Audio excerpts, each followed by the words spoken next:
Исәнмесез, эфирда яңалыклар чыгарылышы, студияда Руслан Харисов. Алга таба кайбер темалар турында. Подъезд тараканнар белән тулган идарәче компания бернинди чараларда күрми. 30.08 йортта яшәүчеләр бөҗәкләрдән ничек арынырга белми. Кан тапшырыгыз, дөньяда тормыш дәвам итсен. Чаллы үзәгендә нинди кан төркеме җитми.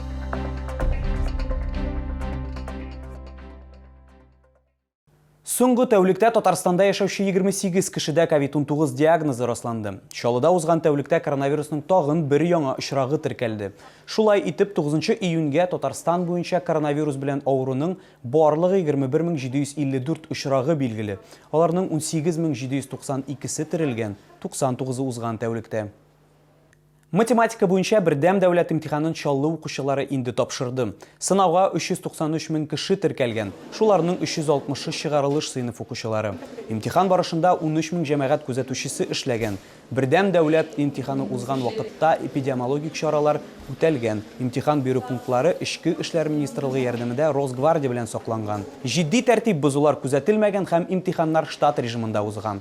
Математика буенча минималь шик баллы 27 балл итеп куелган. Укучылар 23 июньгә кадәр үз нәтиҗәләрен белергә тиеш, дип искәртә рәсми чыганак. Подъезд тараканнар белән тулган идарәче компания бернинди чаралар да күрми. Шундый проблема белән безнең редакциягә 30.08 йортында яшәүчеләр мөрәҗәгать итте.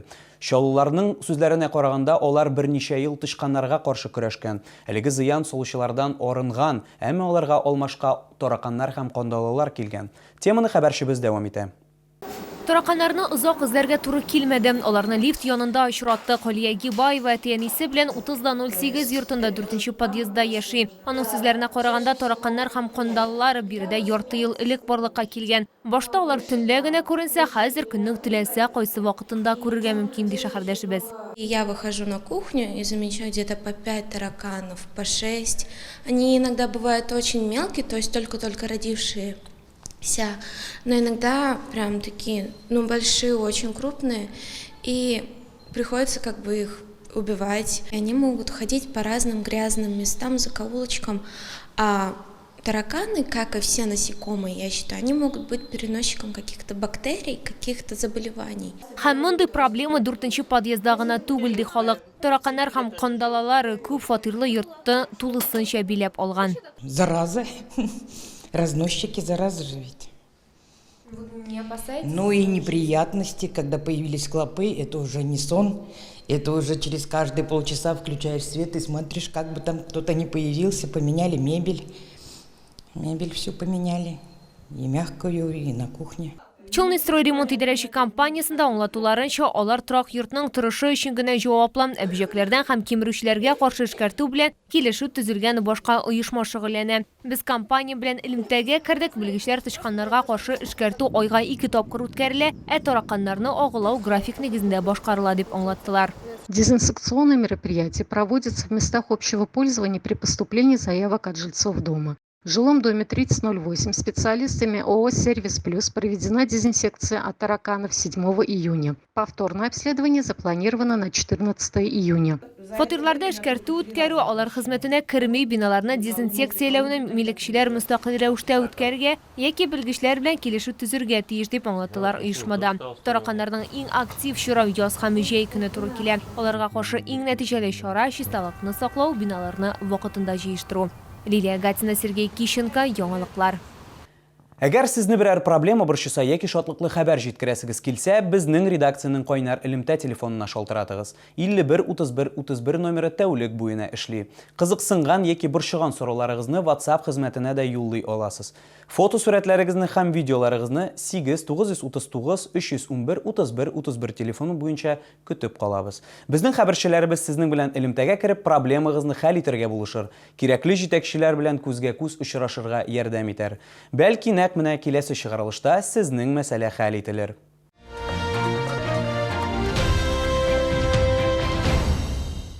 Кан тапшырыгыз, дөньяда тормыш дәвам итсен. 14 июньдә бөтен дөнья сәламәтлек саклау оешмасы һәм барлык илләр бөтен дөнья кан доноры көнен билгеләп үтәчәкләр. Чаллы кан салу үзәге тотрыклы эшләсен өчен шәһәр халкының кимендә 10% донор булырга тиеш.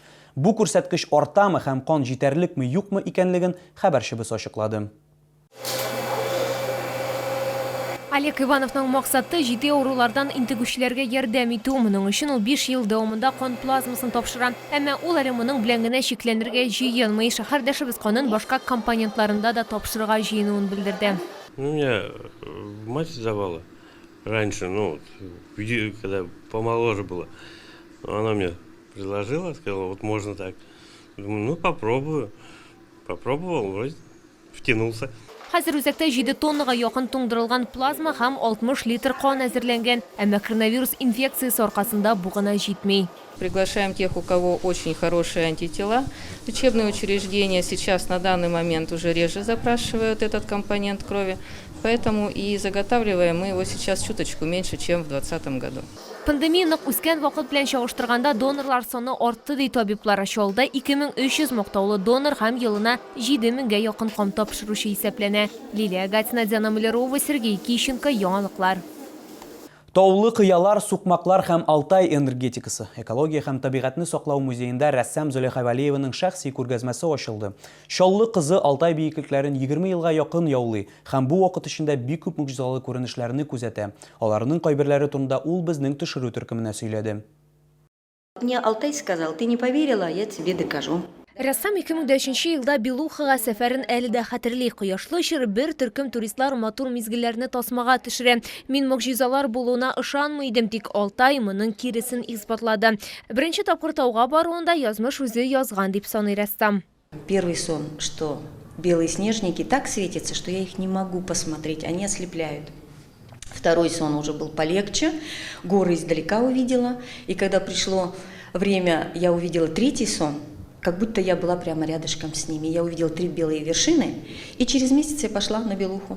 Инде 20 елга якын Зөләйха Валиева тауларда матур төшләр күрә. Алар аны яңа эшләргә рухландыра. Фоторәсемнәр яисә картиналарны төрле техникалардан акварель, карандаш, графика белән башкарса да, аның өчен өстенлекле булып майлы буяулар кала дип сөйли укытучы.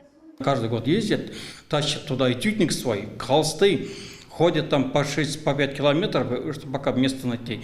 И пишут вот так. Дар живописный, это чувствуется уже от рождения у нее идет.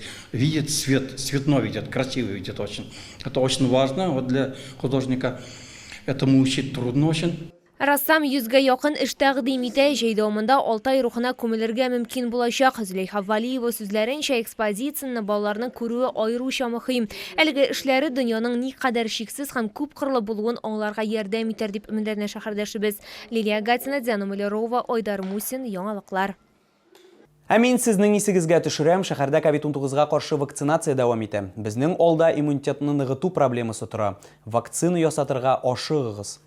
Бу сезгә җиткерәсе соңгы мәгълүматыбыз иде. Мин Руслан Харисов сезнең белән сау булашам. Исән имин булыгыз.